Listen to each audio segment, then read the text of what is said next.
Assalamualaikum warahmatullahi wabarakatuh. Selamat siang Bapak dan Ibu. Perkenalkan, nama saya Siti Juwariah. Saya adalah mahasiswa profesi nurse dari Stikes Bakti Mulia Pari Kediri. Saya boleh memohon izin minta waktunya sebentar dari Bapak dan Ibu. Apakah Bapak dan Ibu bersedia? Baik, terima kasih untuk waktu yang telah diberikan ya Bapak dan Ibu. Di sini saya ingin menyampaikan sedikit tentang pembelajaran atau penyuluhan tentang penyakit gastritis, seperti itu ya Bapak dan Ibu. Untuk metode yang ingin saya sampaikan nanti, untuk yang pertama yaitu saya akan menjelaskan tentang gastritis itu apa, penyebabnya, tanda dan gejala, serta cara penanganannya, seperti itu ya Bapak dan Ibu. Baik, jadi langsung saja. Ini bisa saya mulai sekarang ya Bu. Baik. Mungkin sebelumnya di sini ada Bapak dan Ibu yang sudah pernah atau mendengar atau sudah tahu apa itu yang disebut dengan penyakit gastritis. Bapak dan Ibu barangkali sudah tahu? Belum ya? Iya. Jadi penyakit gastritis itu atau bahasa awamnya yang biasa disebut dengan penyakit MAH adalah salah satu peradangan yang terjadi pada lapisan lambung. Nah, gastritis ini sendiri merupakan peradangan yang mengenai pada mukosa lambung dan dapat mengakibatkan pembengkakan mukosa lambung atau epitel superficial yang menyebabkan penyebab terpentingnya gangguan pada saluran pencernaan, seperti itu. Jadi bisa dikatakan dengan bahasa mudahnya, gastritis atau penyakit MAH ini adalah penyakit peradangan pada lambung, seperti itu ya Bapak Ibu. Adapun biasanya tanda dan gejalanya penyakit gastritis atau MAH ini bisa ditandai dengan nyeri pada daerah ulu hati, seperti itu, dan ada yang lain seperti mual, muntah, keringat dingin, seperti itu. Dan biasanya ketika sudah mengalami penyakit gastritis itu akan ada penurunan nafsu makan, seperti itu ya Bapak dan Ibu. Untuk yang selanjutnya yaitu penyebabnya. Nah, faktor pertama atau pemicu, salah satu pemicu yang bisa menyebabkan penyakit gastritis atau MAH ini adalah karena terlalu banyak beban pikiran atau stres, seperti itu ya Bapak Ibu.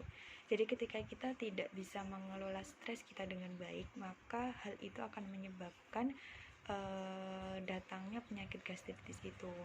Nah, untuk faktor yang kedua yaitu bisa jadi karena pola hidup yang tidak sehat, seperti tidak makan secara teratur, tidak makan yang bersih dan sehat, tidak sering mengkonsumsi kafein yang berlebihan, sering mengkonsumsi makanan yang pedas-pedas, seperti itu, dan konsumsi makanan yang asam, seperti itu juga bisa menimbulkan terjadinya peradangan pada mukosa lambung atau yang disebut dengan gastritis itu tadi. Nah, setelah itu bagaimana sih caranya untuk menangani penyakit gastritis ini sendiri? Nah, untuk pertama yaitu pencegahan ya. Untuk pencegahannya berarti kita harus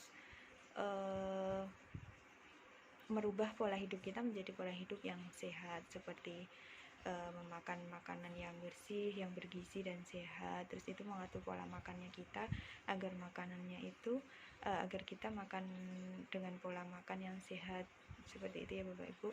Setelah itu ketika kita mengalami sudah terjadi punya penyakit gastritis ini sendiri, biasanya penanganan utama sebelum kita meminum obat itu yaitu dengan cara kita meminum air hangat, seperti itu, untuk meredakan nyeri pada ulu hati itu tersebut ya Bu, seperti itu.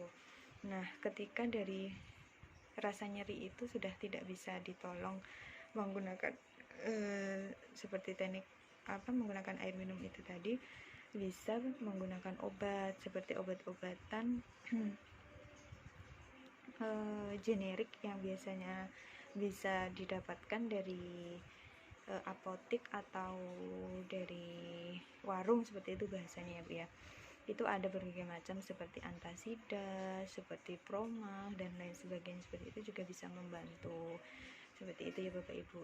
Adapun di sini saya akan menambahkan sedikit tentang bagaimana cara mengelola nyeri ketika kita sedang mengalami serangan penyakit gastritis itu, yaitu dengan cara teknik relaksasi, seperti kita melakukan nafas dalam, tarik nafas, nah, setelah itu hembuskan. Seperti itu bisa dilakukan 3-5 kali. Nah, diharapkan ketika melakukan teknik relaksasi itu, Bapak dan Ibu akan merasakan sedikit teralihkan dari rasa nyeri itu tadi, atau mengurangi dari rasa nyeri itu tadi ya Bu. Seperti itu. Mungkin cukup sekian materi atau pendidikan penyuluhan yang bisa saya berikan. Semoga banget banyak bermanfaat untuk Bapak dan Ibu. Barangkali sampai di sini ada Bapak dan Ibu yang ingin menanyakan atau menambahkan atau bagaimana, kami persilahkan Bapak dan Ibu. Baik, berarti apa yang telah saya sampaikan tadi bisa diterima oleh Bapak dan Ibu dengan baik ya. Terima kasih. Baik, kalau begitu mungkin sudah cukup ya Bu. Terima kasih banyak atas waktu luangnya yang telah diberikan. Dari saya pribadi mengucapkan banyak-banyak terima kasih karena Bapak dan Ibu sudah mau memberikan waktu luangnya kepada saya. Semoga Bapak dan Ibu selalu dalam keadaan sehat selalu ya Bu, Bapak dan Ibu. Amin. Kalau begitu saya akhiri penyuluhan saya pada hari ini. Terima kasih untuk waktu yang telah diberikan. Wassalamualaikum warahmatullahi wabarakatuh.